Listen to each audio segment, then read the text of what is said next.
محبت پیدا ہونے میں دیر لگتی ہے لیکن نفرت پیدا ہونے میں دیر نہیں لگتی۔ پہلی چیز جتنی مشکل ہے دوسری اتنی ہی آسان۔ دنیا میں سب سے بڑی کمزوری شرافت ہے، جس کا فائدہ اکثر گھٹیا لوگ اٹھاتے ہیں۔ صبر نصف ایمان اور یقین پورا ایمان ہے۔ حضرت ابوبکر صدیق رضی اللہ تعالی عنہ: صدقہ فقیر کے سامنے عاجزی اور باادب پیش کرو، کیونکہ خوشدلی سے صدقہ دینا ہی قبولیت کا نشان ہے۔ حضرت موسیٰ علیہ السلام نے عرض کیا، خدایا میں تجھ کو کہاں تلاش کروں؟ اللہ تعالیٰ نے فرمایا، ٹوٹے ہوئے دلوں کے پاس۔ سانسوں کا رک جانا ہی موت نہیں ہے، وہ انسان بھی مرا ہوا ہی ہے جس نے غلط کو غلط کہنے کی ہمت کھو دی ہے۔ انسان زندگی میں بہت کچھ سیکھتا ہے، لیکن جب تک دوسروں سے پیار کرنا، دوسروں کو معاف کرنا اور دوسروں کی عزت کرنا نہیں سیکھ جاتا، سمجھو کچھ نہیں سیکھا۔ ایک مختصر سی وجہ ہے میرے جھک جھک کر ملنے کی، مٹی کا بنا ہوں غرور جچتا نہیں مجھ پر۔ بات کرنے کے دو ہی انداز ہونا چاہیے، تمیز سے کی جائے اور دلیل سے کی جائے، ورنہ بکواس تو کوئی بھی کر سکتا ہے۔ اپنے ہم سفر سے اپنے جیسا ہونے کی توقع مت کرو، کیونکہ تم کسی کا سیدھا ہاتھ اپنے سیدھے ہاتھ میں پکڑ کر چل نہیں سکتے۔ ہم لوگ بھی کتنے عجیب ہیں، نشانیاں محفوظ رکھتے ہیں اور لوگوں کو کھو دیتے ہیں۔ جس گھاؤ سے لہو نہ نکلے، سمجھ لینا وہ کسی اپنے نے دیا ہے۔ لوگوں سے ملتے وقت اتنا مت جھکو کہ اٹھتے وقت سہارا لے کر اٹھنا پڑے۔ شرطوں پہ محبت نہیں، تجارت ہوتی ہے۔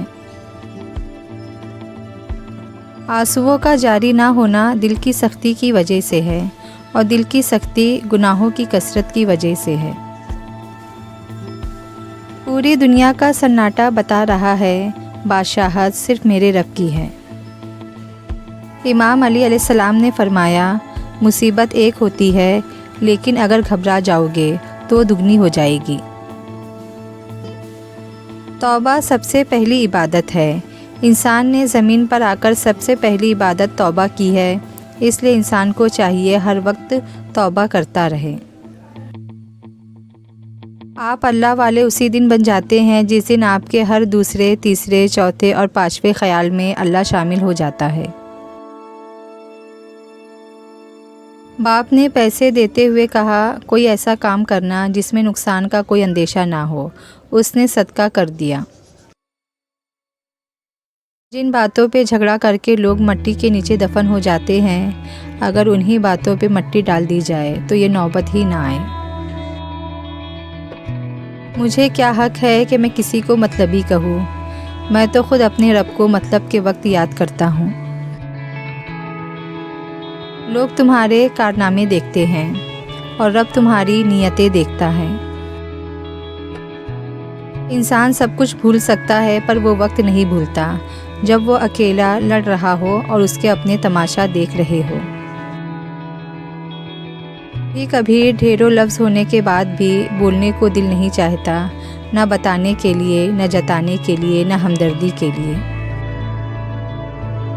یہ اوقات ہے میری اور تیری، پھر یہ تکبر کیوں، یہ حسد اور یہ نفرتیں کیوں، ہر وقت ایک دوسرے کو نقصان پہنچانے کی تدبیریں کیوں؟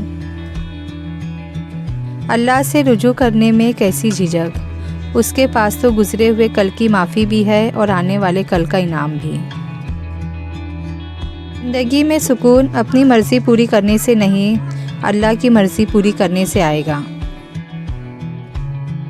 ہر وہ عہدہ، دولت، علم، رشتہ اور مال و اولاد جو تم کو اللہ سے دور کر دے، وہ صرف اور صرف فتنہ ہے۔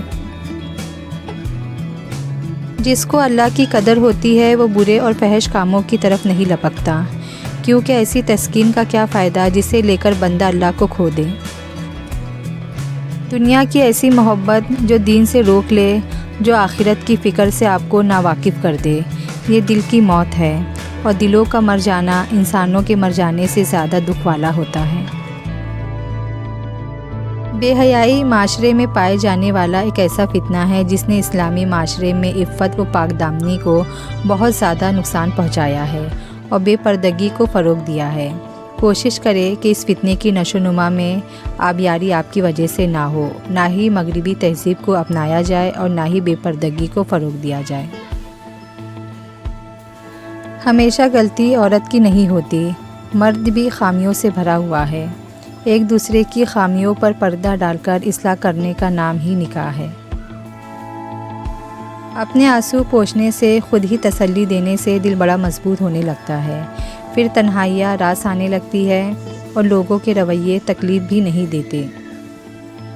انسان بنیاد سے صحیح ہو تو برے ماحول میں بھی اچھائی ڈھونڈ نکالتا ہے، بنیاد ہی غلط ہو تو اچھے ماحول سے بھی کچھ نہیں لے پاتا۔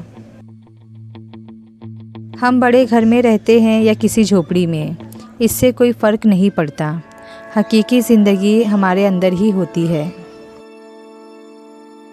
اگر 4 شادیوں کی اجازت شریعت میں ہے تو بیوہ اور طلاق یافتہ سے شادی کرنا بھی صاحب شریعت حضرت محمد صلی اللہ علیہ وسلم کی سنت ہے۔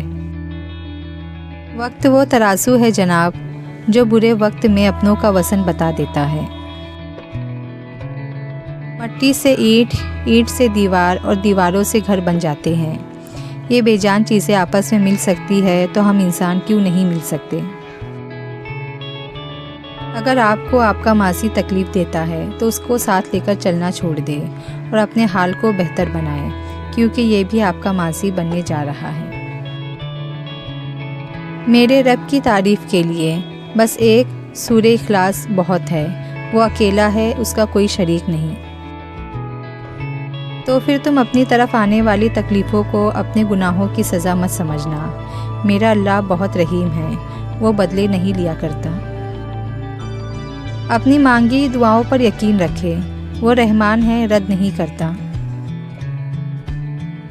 بہت بڑے بڑے کام کر جاتے ہیں وہ لوگ جو چھوٹی چھوٹی چیزیں بھی صرف اللہ سے مانگتے ہیں۔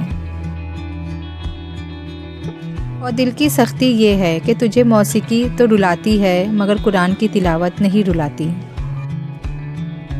جو کسی کے ساتھ کچھ برا کرتا ہے وہ اپنی ذات میں اس کی سزا بھگت رہا ہوتا ہے، بس ہمیں خبر نہیں ہوتی۔ ہم یادیں لے کر چلتے ہیں اور یادیں چھوڑ کر چلے جائیں گے۔ ہار جانا نہیں، بلکہ حوصلہ ہار جانا اصل ہار جانا ہے۔ اللہ پاک کو راضی کرنے کا سب سے بہتر طریقہ نماز ہے، لہٰذا نماز باقاعدگی سے ادا کرتے رہو۔ تہجد پڑھا کرو، اللہ کی قسم کوئی ملے یا نہ ملے پر رب ضرور مل جائے گا۔ کتنے تعجب کی بات ہے، جب کہیں وفاداری کا ذکر ہوتا ہے تو ہم انسان کتوں کی مثال دیتے ہیں۔